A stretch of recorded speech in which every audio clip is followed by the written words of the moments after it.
Muy buenas noches, bienvenidos a nuestro programa número 17 de USDIDEA Noticias. Les recordamos que este es un espacio institucional de la Unión Sindical de Directivos Docentes del Departamento de Antioquia.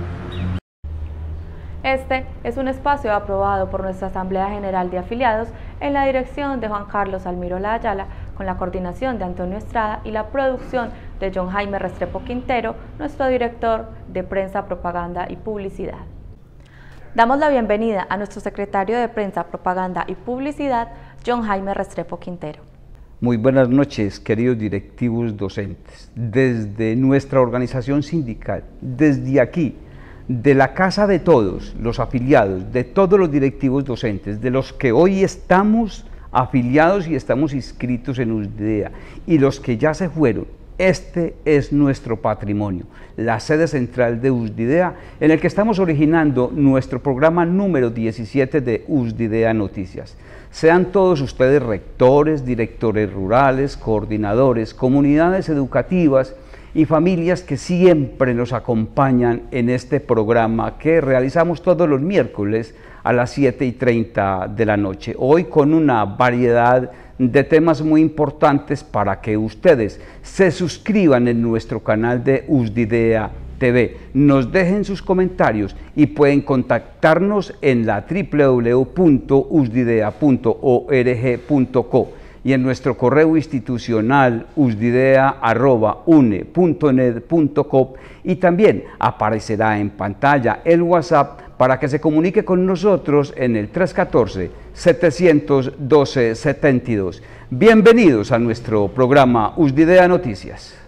Desde nuestra sede de USDIDEA, la que está ubicada en la calle 60, número 4937, barrio Prado Centro de la ciudad de Medellín, tenemos una invitadísima especial hoy, que es nuestra secretaria ejecutiva, es Carolina Rabe, quien todos la conocen porque su trayectoria y su tiempo de trabajo en USDIDEA ha sido de mucha especialidad. Con ustedes entonces nuestra secretaria ejecutiva, Carolina Rabe.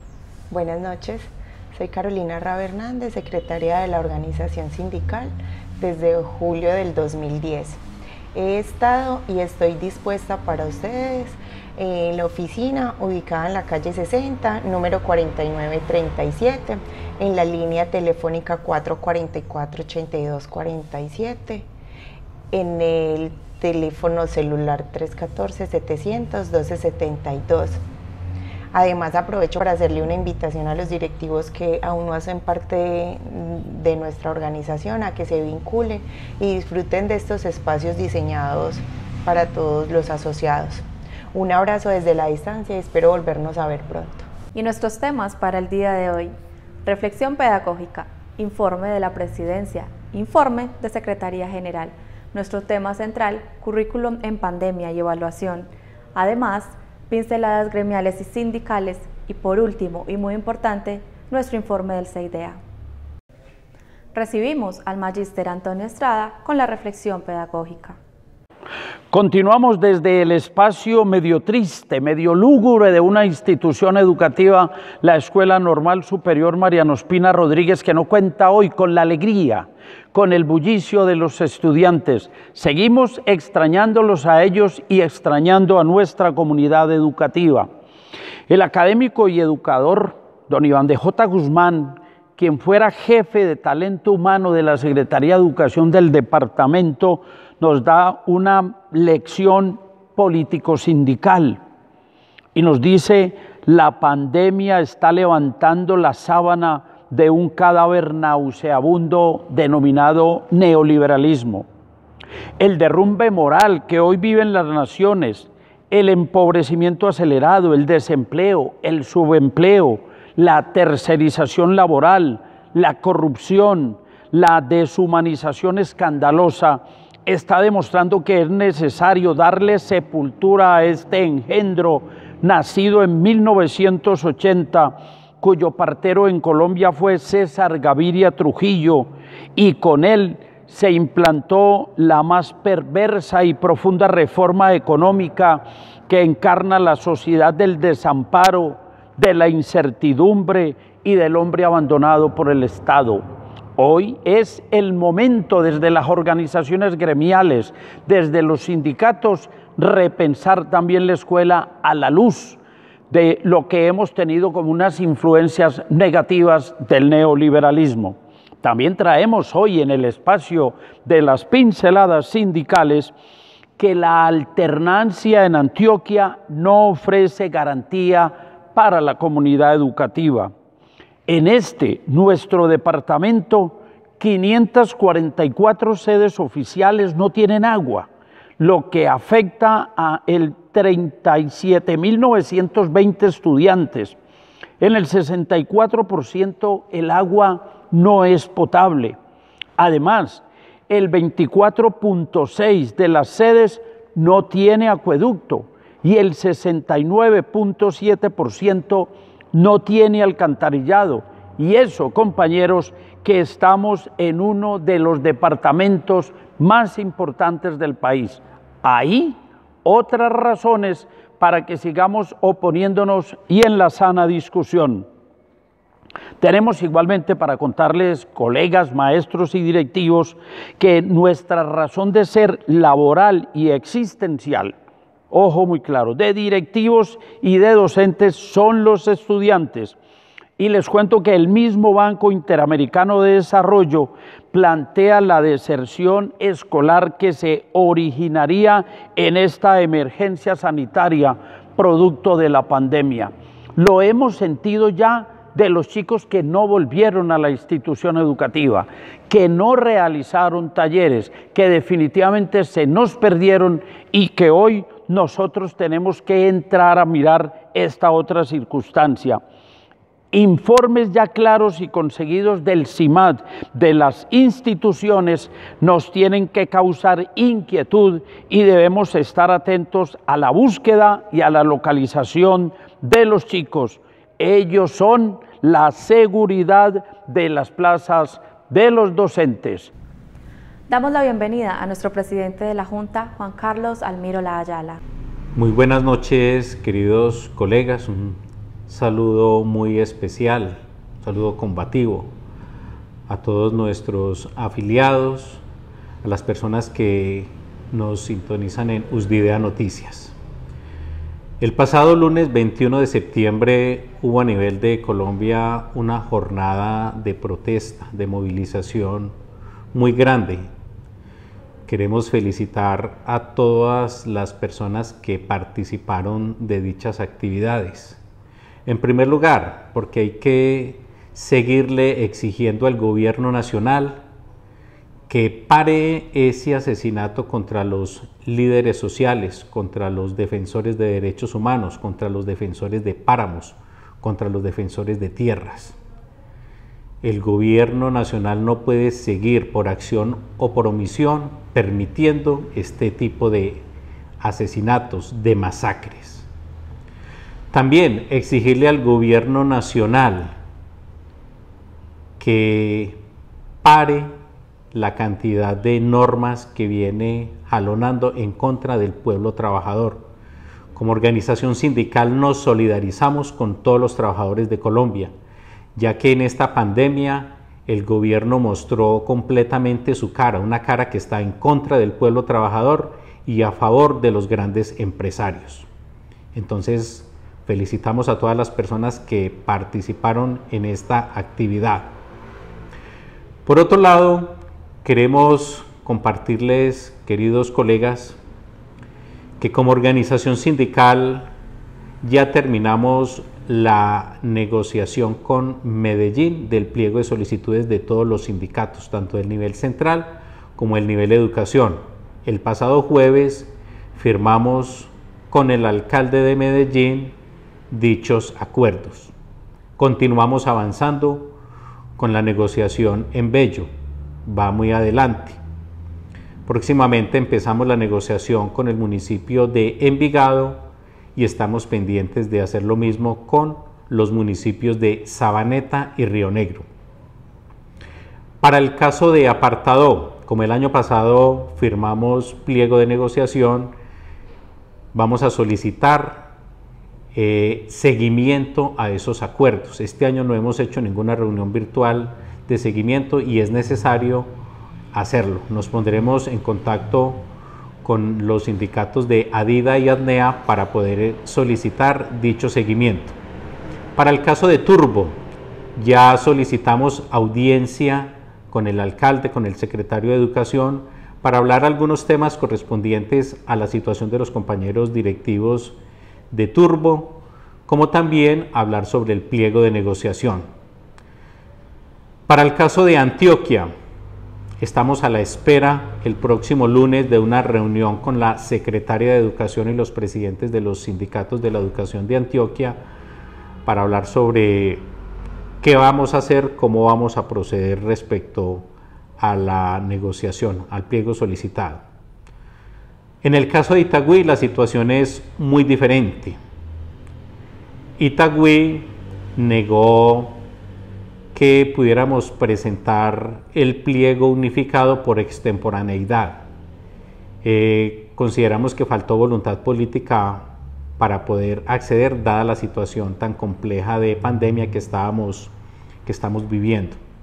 Estamos a la espera entonces de reanudar otro tipo también de solicitudes con ellos, pero siempre de cara a buscar mejores condiciones laborales para nuestros afiliados en los diferentes entes certificados.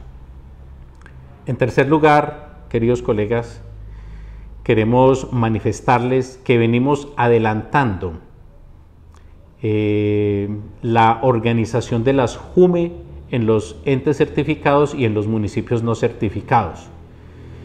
Como afiliados, ustedes tienen una gran responsabilidad en los municipios donde hacen presencia para representar nuestra organización en la JUME. En la JUDE ya tenemos un compañero, hubo una reunión de instalación a principio de año, sin embargo no se han vuelto a reunir, situación también que vamos a solicitarle a la Secretaría de Educación del departamento para que se puedan reunir y adelantar aspectos relativos a las condiciones de educación en este tiempo de pandemia. Queridos y apreciados compañeros directivos, este es su sindicato, confíen en él, acérquense a él, siempre estamos dispuestos a servir, ya que ustedes nos eligieron para ser sus servidores. Muy buenas noches. Ahora, el informe de nuestro secretario general, Freddy Alonso Villa. Bueno, muy buenas noches, damos un saludo cordial a todas las personas que nos escuchan y nos ven en este importante programa de nuestra organización USDIDEA. Hoy les quiero contar un detallito importante a considerar a partir de esta importante convocatoria que hace el Ministerio de Educación Nacional sobre la realización del Foro Educativo Nacional. En este momento, muchos municipios están en ese proceso de realización de su foro educativo municipal, pero nosotros como organización sindical queremos hacer una pequeña salvedad, una pequeña e importante precisión en términos de lo normativo con respecto a los foros educativos municipales. ¿A qué me refiero? Me refiero a la Ley General de Educación y al artículo a partir del cual se convoca la realización de estos foros educativos, y me voy a permitir leer unas cuantas líneas. En el artículo 164 de la Ley General de Educación nos habla de los foros educativos municipales y nos dice: créanse los foros educativos municipales, distritales, departamentales y nacionales con el fin de reflexionar sobre el estado de la educación y hacer recomendaciones a las autoridades educativas respectivas para el mejoramiento y cobertura de la educación. Los foros se iniciarán en el primer trimestre del año en cada uno de los municipios y distritos, de manera que sus recomendaciones sean estudiadas posteriormente por los foros departamentales y la de estos por el Foro Nacional.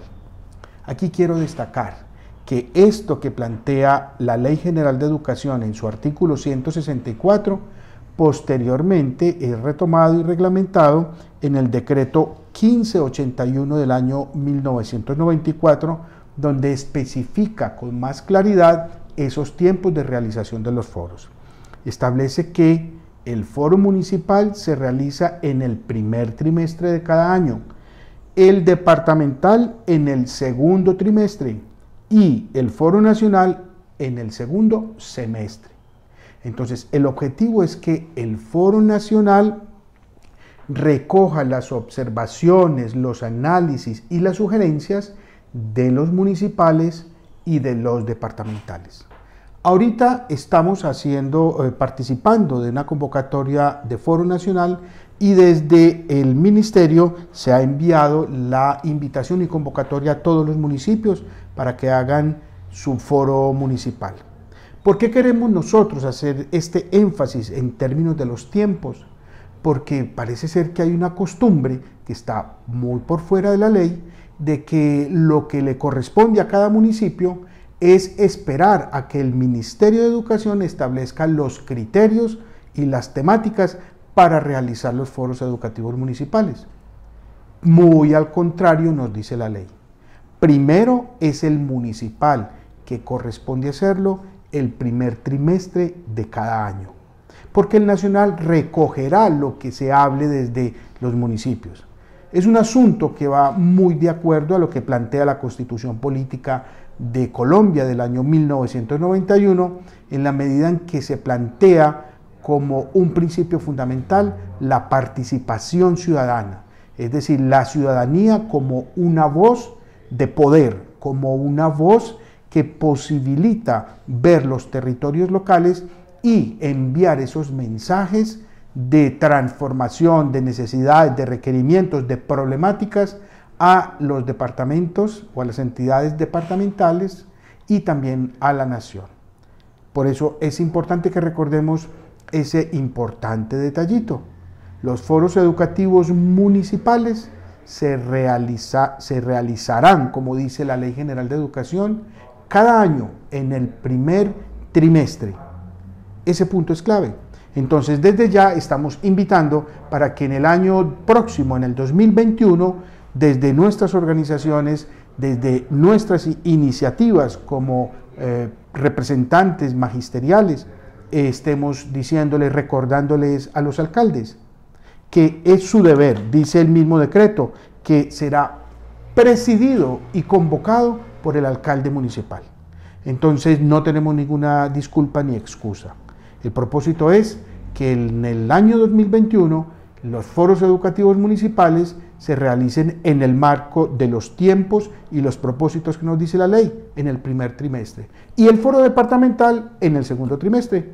Muchísimas gracias por la atención y seguiremos en contacto. Continuamos con nuestro tema central, currículum en pandemia y evaluación.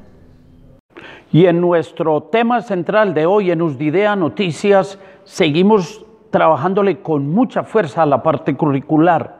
Por eso hoy les traigo este interesante tema, el currículo repensado por toda la comunidad. Es innegable que la mayoría del pueblo colombiano que tiene nexos con el sector educativo en los niveles de preescolar, básica y media, no quiere medírsele a la alternancia y prefiere continuar con los aprendizajes en casa, sea a través de la virtualidad o de otros medios físicos, a través de la radio o a través de la televisión. De todas maneras, es una oportunidad para que todos los sectores repiensen lo que veníamos haciendo y cómo tenemos que mejorar y evaluar.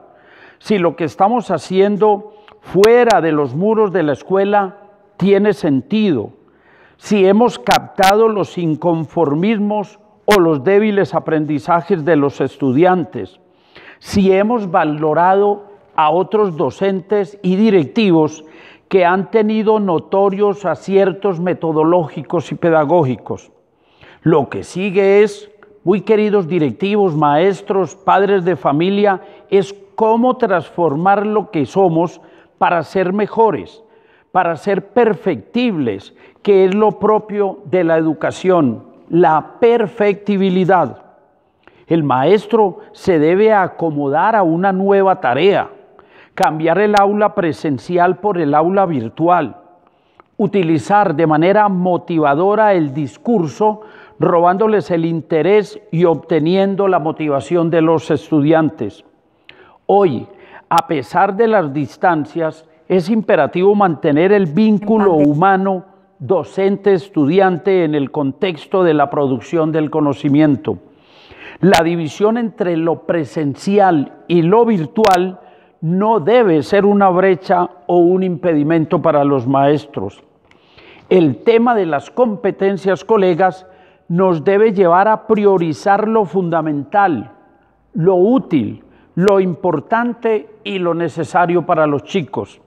Así no tengamos hoy unas directrices del Ministerio o de las Secretarías sobre evaluación y claridades sobre promoción, nosotros somos profesionales antes que nada de la pedagogía y de la didáctica. Debemos como colectivo institucional evaluar para formar, progresar, para aprender. Evaluar como colectivo docente es hacer comunidad de aprendizaje pensando en el centro del proceso educativo, el niño o el joven, con sus posibilidades, con los saberes que trae o con sus limitaciones y pobrezas de cualquier tipo. Debemos recuperar el sentido de la formación en su aspecto humano, como lo plantea el profesor Jorge La Rosa. Es un momento de distanciamiento crítico y de proximidad amorosa en esta noble profesión de la educación. Un maestro virtual o presencial es un maestro que entrega apasionadamente su conocimiento y que hace de la formación su aliada, como decía Plutarco. Es el que es capaz de encender ese fuego en los estudiantes para apasionar a los jóvenes por el conocimiento, y a la vez él se convierte en el maestro elemento motivador fundamental. Aún en pandemia, los docentes deben de continuar su labor sin perder el norte de la calidad, encontrar opciones de aprendizajes para sus estudiantes, crear capacidades para nuevas formas de relación y comunicación del conocimiento en la virtualidad.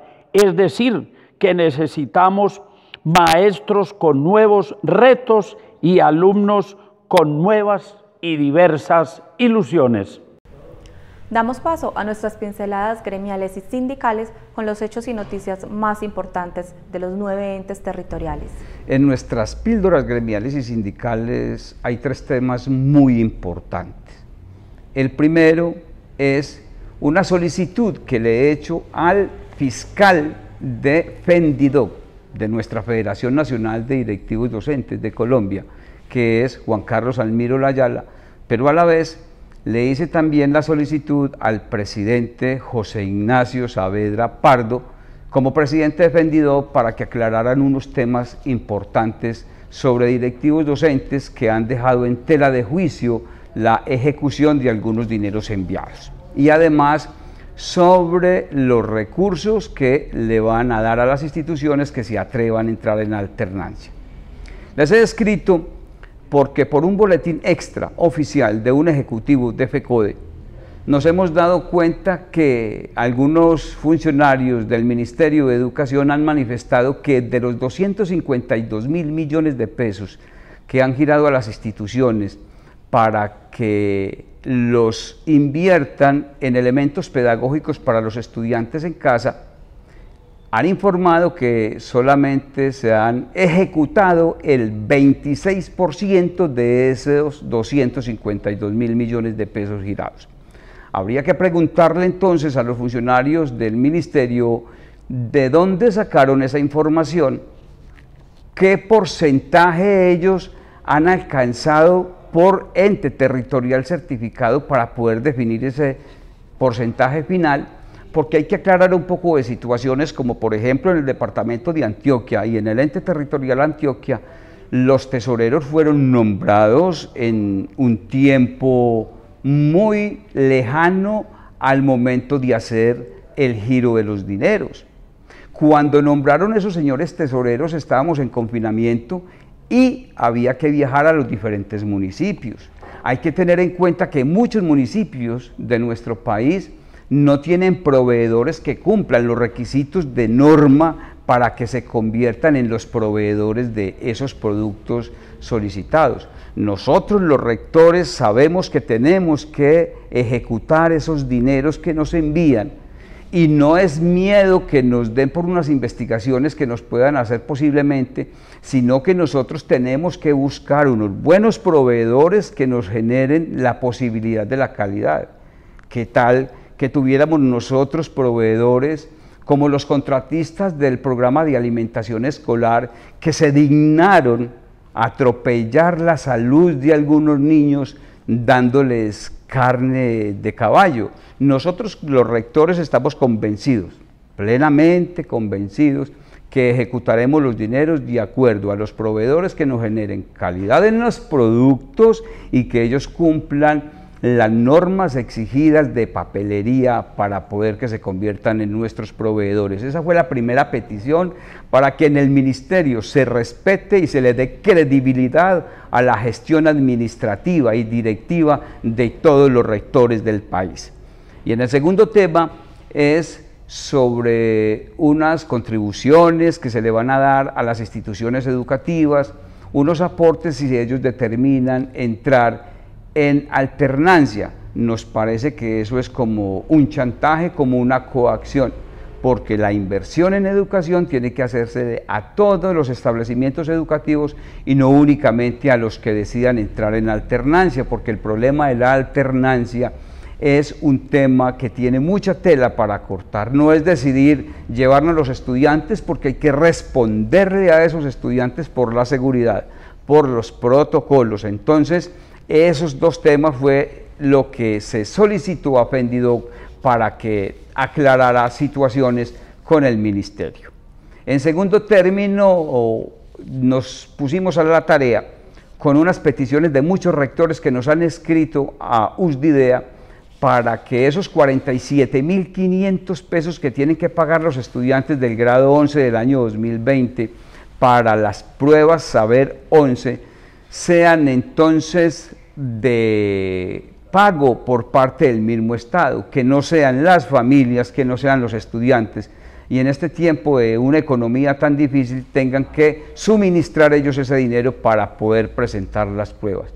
Qué bueno y qué bonito sería que algunos entes territoriales asumieran ese gasto, ya que el ICFES a la fecha de hoy, miércoles 23 de septiembre de 2020, no ha podido decidir que no ejecutará el cobro, entonces que los entes territoriales lo puedan hacer.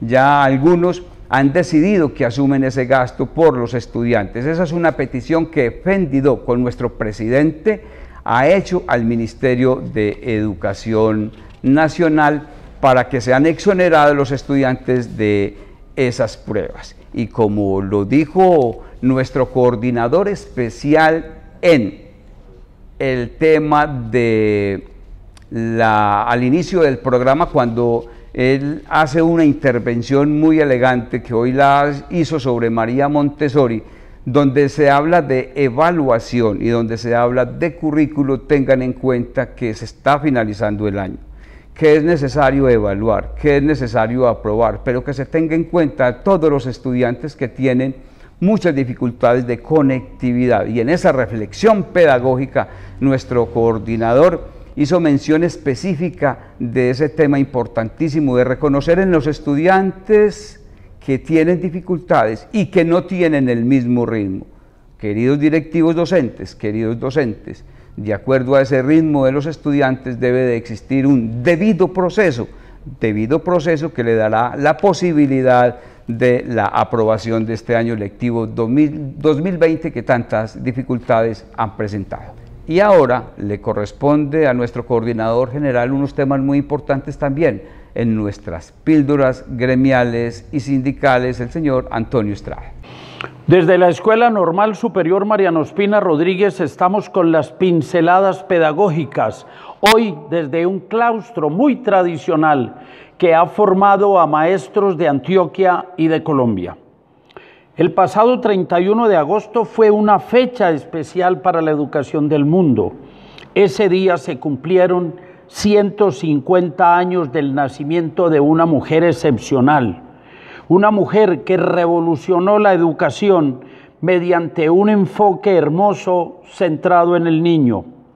Se trata de María Tecla Artemisa Montessori, simplemente conocida como María Montessori, que lleva el honor de ser la primera mujer médica en Italia y la educadora que sentó los principios de una educación para niños en la perspectiva de formar hombres libres para una sociedad en paz.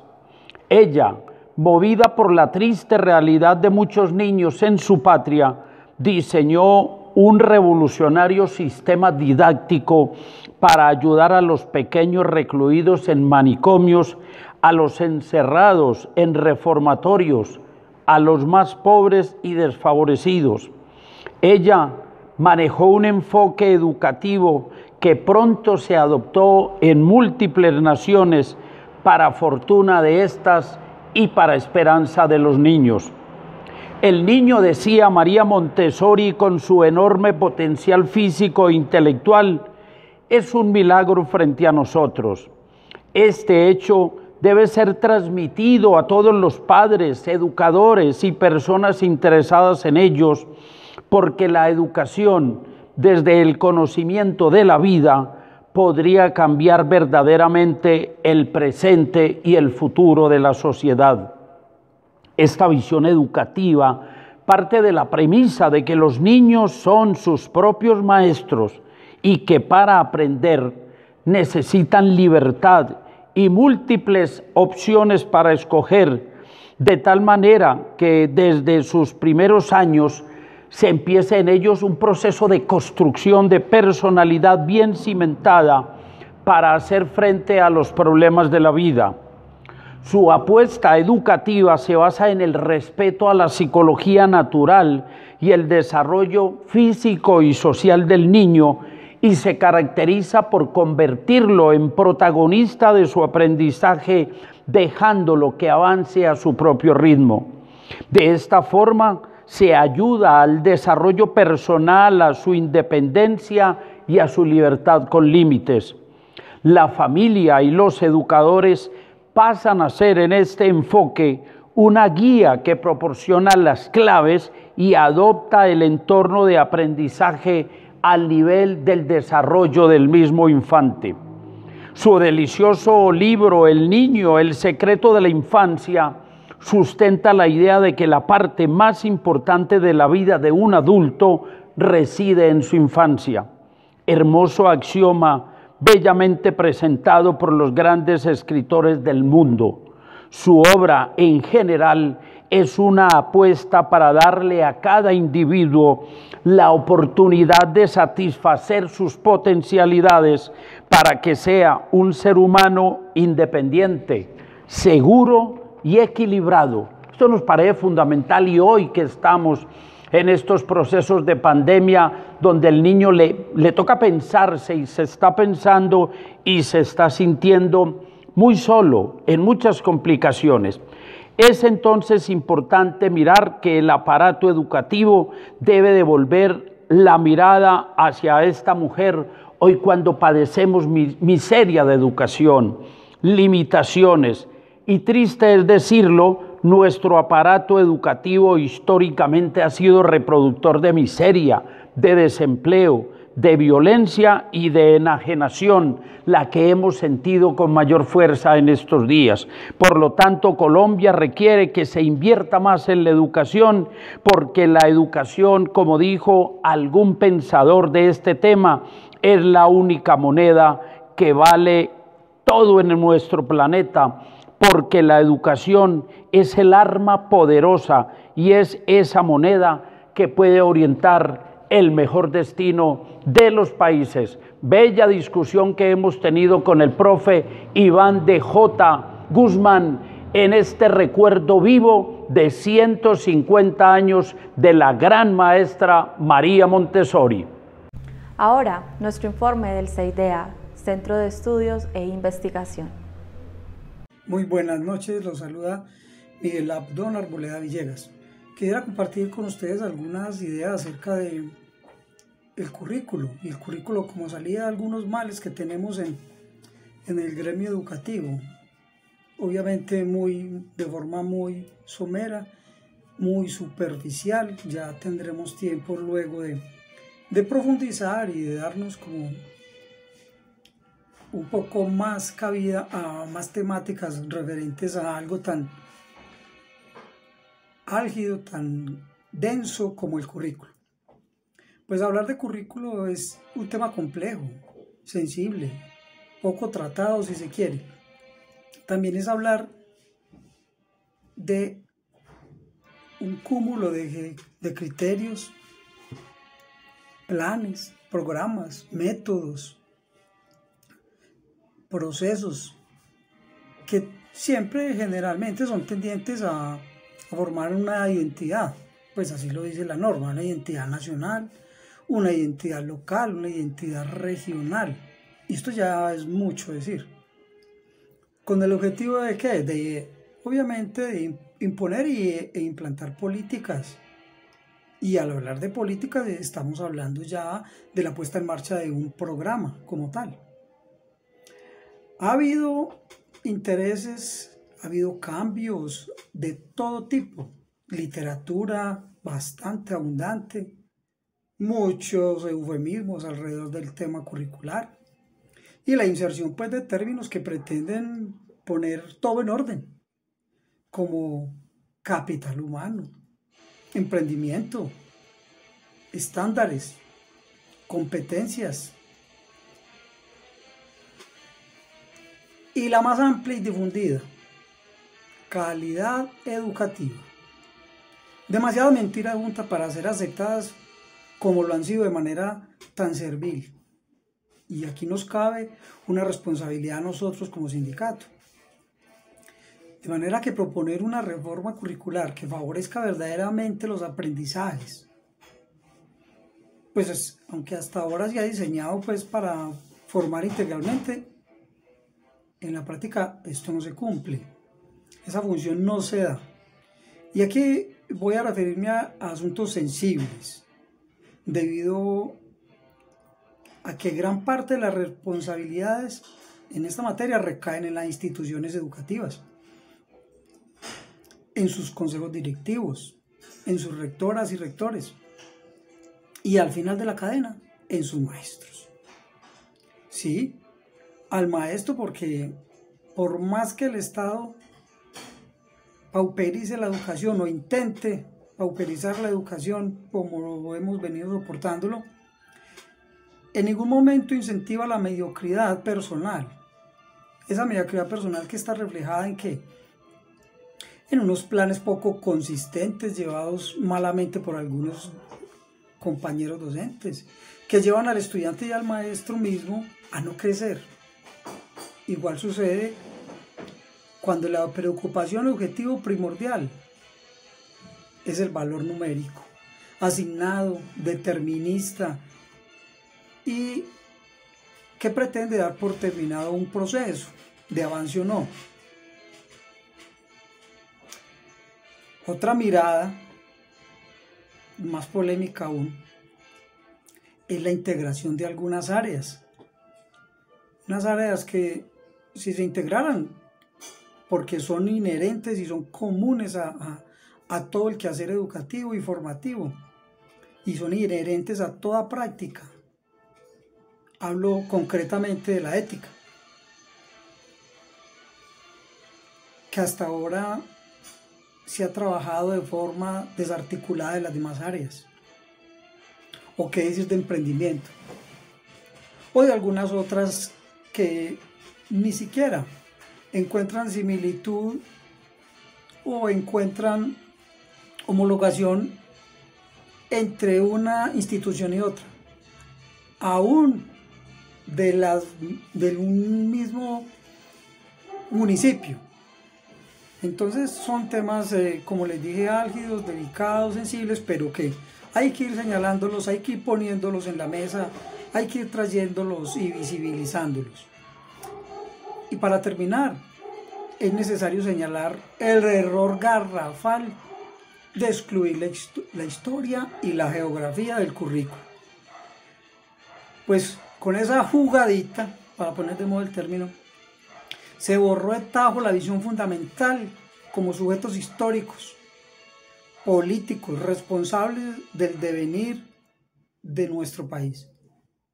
Y ni qué decir de la geografía, que permite apropiarnos del entorno, del conocimiento de lo propio, de los saberes ancestrales, de su utilidad, máxime en un país como el nuestro, que desconoce su limitado potencial agrícola y del de sus regiones. Estamos pues ante este panorama que debemos, creo, empezar a mirar. La invitación es, ¿para cuándo le metemos el diente? Feliz noche. En nombre de nuestro presidente Juan Carlos Almiro La Ayala de USDIDEA, la Unión Sindical de Directivos Docentes del Departamento de Antioquia, en nombre de nuestro secretario de Prensa y Comunicaciones, el especialista John Jaime Restrepo, Antonio Estrada Saldarriaga del Club de la Prensa de Medellín, les está diciendo mil gracias por haber estado con nosotros en esta nueva emisión. Para todos, la mejor de las noches y felices sueños. Llegamos al final de nuestro programa USDIDEA Noticias. Muchas gracias a todas las personas que se han conectado con nosotros y los esperamos el próximo miércoles 30 de septiembre.